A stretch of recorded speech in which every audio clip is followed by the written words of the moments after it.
ಸರ್ಕಾರ ವಿದ್ಯಾರ್ಥಿಗಳ ಶಿಕ್ಷಣದ ಅನುಕೂಲಕ್ಕಾಗಿ ಬಸ್ಗಳನ್ನು ಬಿಡುತ್ತೆ.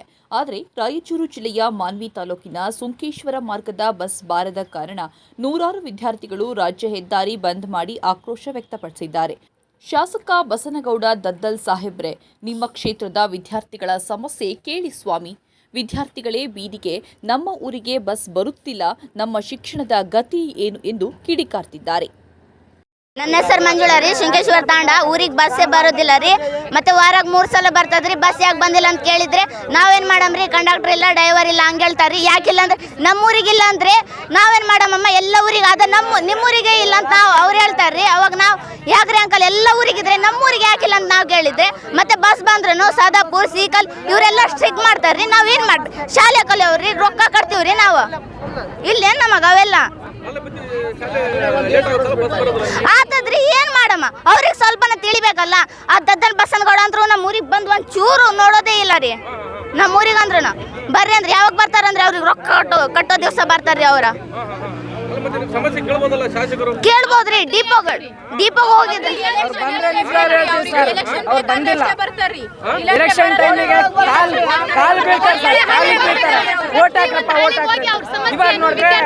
ಸರಿ, ನಾವು ಡಿಪೋಗ್ ಬಂದ್ರಿ. ಅವ್ರು ಏನ್ ಹೇಳ್ತಾರೆ, ಡಿಪೋಗ್ ಬರೋ ರೂಲ್ಸ್ ನಿಮಗೆ ಇಲ್ಲ ಅಂತ ಹೇಳ್ತಾರೆ. ಯಾಕಿಲ್ಲ ರೀ ನಮಗೆ ಡಿಪೋಗ್ ಬರೋ ರೂಲ್ಸ್? ಇದೆ ತಾನೇ, ನಮಗ್ ಬಸ್ ಬೇಕಿಲ್ಲೇನಾ? ಅವ್ರು ಡಿಪೋದವ್ರು ಹೇಳ್ತಾರ್ರಿ, ಡಿಪೋಗ್ ಬರಿಗೋ ಅವಶ್ಯಕತೆ ನಿಮಗೆ ಇಲ್ಲ ರೀ, ಡಿಪೋಗ್ ಬರೋ ಅಧಿಕಾರ ನಿಮಗೆ ಇಲ್ಲ ಅಂತ ಹೇಳ್ತಾರ್ರಿ. ಡಿಪೋದವ್ರು ಹೇಳ್ತಾರ್ರಿ. ಮತ್ತೆ ಕಂಡಕ್ಟರ್ ಡ್ರೈವರಿಗೆ ಹೇಳಿದ್ರೆ ನಾವೇನ್ ಮಾಡಮ್ಮ ಅಂತ ಹೇಳ್ತಾರ ಅವ್ರಿ. ಮತ್ತೆ ಕಂಡಕ್ಟ್ರಿಗೆ ರೀ. ಮತ್ತೆ ನಾನು ಶೃಂಗೇಶ್ವರ ತಾಂಡದವನು. ಶೃಂಗೇಶ್ವರ ತಾಂಡಕ್ಕೆ ವಾರದಲ್ಲಿ 3 ದಿನ ಬಸ್ ಬರೋದು. 3 ದಿನ ಬಸ್ ಬರೋದು. ಆದರೂ ರಾತ್ರಿ ಹೊತ್ತು ಬರ್ತಾರ, ರಾತ್ರಿ ಹೊತ್ತು ವಾಪಸ್ ಬಂದ್ಬಿಡ್ತಾರ. ಆದ್ರೂ ಡಿಪೋ ಅವ್ರಿಗೆ ಫೋನ್ ಮಾಡಿದ್ರೆ ಡಿಪೋ ಅವ್ರು ಏನಂತಾರ, ಬಸ್ ಬಿಟ್ಟಿದಲ್ಲಪ್ಪ ಯಾಕೆ ಬಂದಿಲ್ಲ ಅಂತ ಅಂತಾರ ಅವರು. ಮತ್ತೆ ಇನ್ನೊಂದ್ಸರಿ ಫೋನ್ ಮಾಡಿದ್ರೆ ಇಲ್ಲಪ್ಪ ಬರ್ತದ, ಅಲ್ಲಿ 2ನೇ ಬಸ್ ಸೆಕೆಂಡಾಗಿ ಲೇಟಾಗಿ ಬರ್ತದ ಅದಿದಂತಾರ. ಅದಾದಮೇಲೆ ಇಷ್ಟು ಹುಡುಗರು ಅದಾರ. ಟೋಟಲ್ ಆಗಿ ನಮ್ಮೂರಿಂದ ಮಾನಿಗೆ ಬರಬೇಕಾದ್ರೆ ಸುಮಾರು 8 ಹಳ್ಳಿಗಳದಾವ. 8 ಹಳ್ಳಿಗಳಿಗೆ ಸುಮಾರು 3 ರಿಂದ 4 ಬಸ್ ಬೇಕಾಗತ್ತೆ. ವಿದ್ಯಾರ್ಥಿಗಳು ಎಷ್ಟದಾರ ಅಂದರೆ ಸುಮಾರು ಒಂದು 200 ರಿಂದ 300 ವಿದ್ಯಾರ್ಥಿಗಳದಾರ. ಆ ವಿದ್ಯಾರ್ಥಿಗಳ ಭವಿಷ್ಯ ಏನಾಗ್ಬೋದು ನೀವೇ ಹೇಳಿ ಸರ್, ಹೇಳಿ ಸರ್. ಯಾವುದೇ ಶಾಸಕರಿಗೆ ಹೇಳಿದ್ರು, ಯಾವುದೇ ಗ್ರಾಮ ಪಂಚಾಯತಿ ಸದಸ್ಯರು ಅಧ್ಯಕ್ಷರಿಗೆ ಹೇಳಿದ್ರು, ಯಾವ ಕೆಲಸ ನಿರ್ವಹಿಸಿದ್ರಲ್ಲ ಸರ್ ಅವರು, ನಿರ್ವಹಿಸಿದ್ರಲ್ಲ. ಮತ್ತೆ ಡಿಪೋಗೆ ಬರ್ರಿ ಬಸ್ ಕೇಳಮ್ಮ, ಅದು ಕೇಳಮ್ಮ ಅಂತ ಹೇಳಿದ್ರೆ ಯಾವ ಶಾಸಕನು ಬರಲ್ಲ ಸರ್. ನಮ್ಮೂರಿನ ಸದಸ್ಯರು 4 ಜನ ಅದಾರ ಸರ್. ದದ್ದಲ್ ಬಸನಗೌಡ ಸರ್.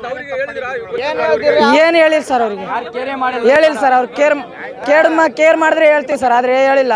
ಅವರು ಬೇರೆ ಊರಲ್ಲಿ ಇರ್ತಾರ, ಊರಿಗೆ ಮಾತ್ರ ಬರೋದಿಲ್ಲ. ನಮ್ಮೂರಿಗೆ ಬರಲ್ಲ ರೀ, ಕೆಲಸನೂ ಮಾಡ್ತಿಲ್ಲ ನಮ್ಮೂರಿಗೆ. ಅದು ಸ್ವಲ್ಪ ಕೆಲಸ ನಿಂತದಕ್ಕೆ ಬರಲ್ಲ ಆತ ಊರಿಗೆ. ನಾವು ಪಬ್ಲಿಕ್ ಹೇಳ್ತೀವಿ ಅಷ್ಟೇ ಸರ್. ಇದರಲ್ಲಿ ಮುಚ್ಚುಮರೆ ಅನ್ನೋದು ಯಾವುದೂ ಇಲ್ಲ ಸರ್. ಇಷ್ಟು ಹುಡುಗರ ಭವಿಷ್ಯ ಹಾಳಾಕುಂತದ. ಅಷ್ಟು ಹುಡುಗರ ಭವಿಷ್ಯ ಸರಿಯಾಗಬೇಕಂದ್ರೆ ನಮ್ಗೆ ಸರಿಯಾಗಿ ಬಸ್ ಬಿಡಬೇಕು, ಸರಿಯಾಗಿ ಕಾಲೇಜಿಗೆ ಹೋಗ್ಬೇಕು, ಓದ್ಬೇಕು, ಬರ್ಬೇಕು ಅಷ್ಟೇ. ಅಷ್ಟು ರೊಕ್ಕ ಕಟ್ತಾ ಇದೀವಿ ಸರ್. ಒಂದು ಕಾಲೇಜು, ಒಂದು ಸ್ಕೂಲಿಗೆ ಅಂದ್ರೆ 8 ರಿಂದ 9 ಸಾವಿರ 10 ಸಾವಿರ ಕಟ್ತಾ ಇದೀವಿ. ಒಬ್ರು ಕೇರ್ ಮಾಡ್ತಿಲ್ಲ. ಬಸ್ ಬಿಡ್ರಂದ್ರೆ ಬಸ್ ಇದು ಮಾಡ್ತದ, ಅದು ಬರ್ತದ, ಸ್ವಲ್ಪ ಕಂಡಕ್ಟರ್ ಶಾರ್ಟೇಜ್ ಅದರ ಅದಿದಂತಾರ ಸರ್.